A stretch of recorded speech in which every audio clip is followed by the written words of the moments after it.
I remember now. Part 4 of 4. The door. I was already pressed against the headboard, my back flat to the wall, my knees drawn to my chest, and when the door opened, the darkness in the hallway poured into the room with a physical cold that hit me like stepping into deep water, my entire body contracting against it, muscles locking, breath stopping. The dark was absolute. I could see nothing. I could only hear the sound, that wet, pulled, resonant breath, moving toward me across the room. I want to tell you there was something I could do, but there was no lamp to reach, no door to run for, no weapon and no exit.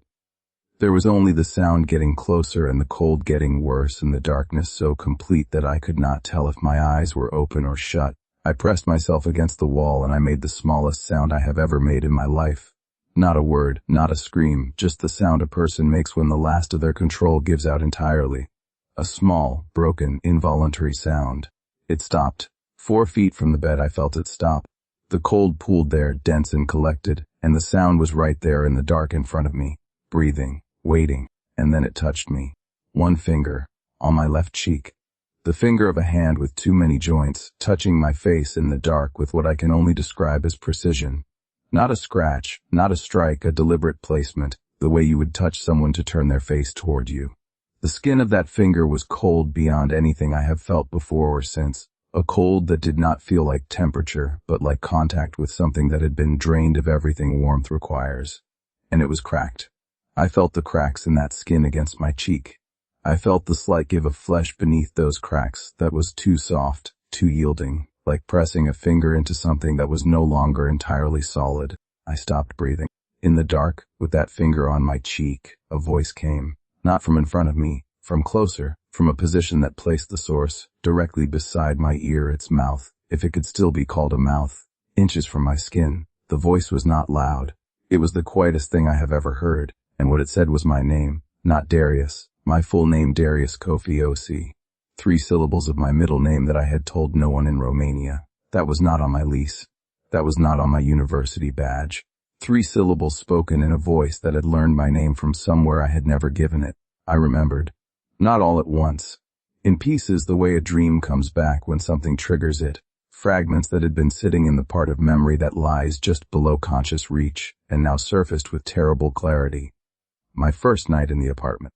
I had been tired and disoriented, and I had gone to find the bathroom in the dark, rather than switch on a light and disturb my own drowsiness. I had walked past the storage room door.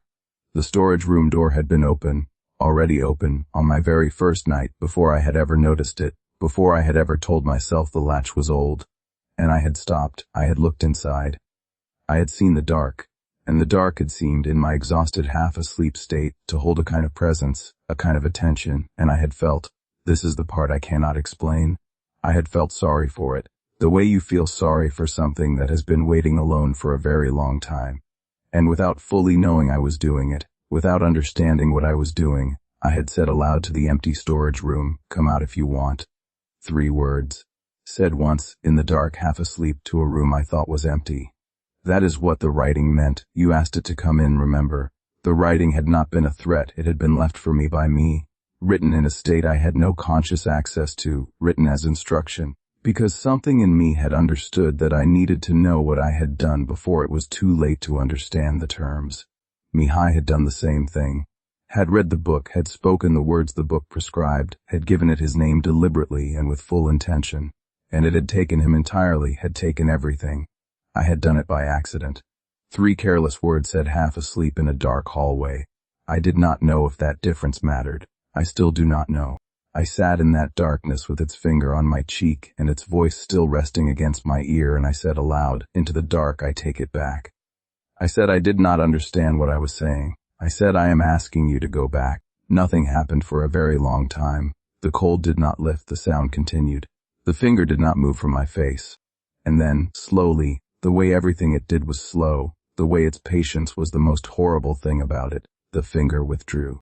The cold began to pull back from the room the way fog pulls back from a shore, retreating toward the door, gathering itself. The sound moved with it, growing fainter, until I heard from the hallway the quiet sound of the storage room door closing, the old latch clicking, and then silence. I left the apartment at dawn with 1 bag. I did not tell the university why I was terminating my position. I sent Florin a message saying I would not be coming back and that the storage room book, if he had not truly thrown it away, if it still existed somewhere, needed to burn. I have been home in Accra for 11 months now. I sleep with the lights off. I can do that again. But I want to be honest with you, the way you deserve to be honest with people when you are telling them something true. Some nights, in the thin space between waking and sleep, I hear it, the wet, slow, pulled breath, very far away, not outside my door, not in my room, but there.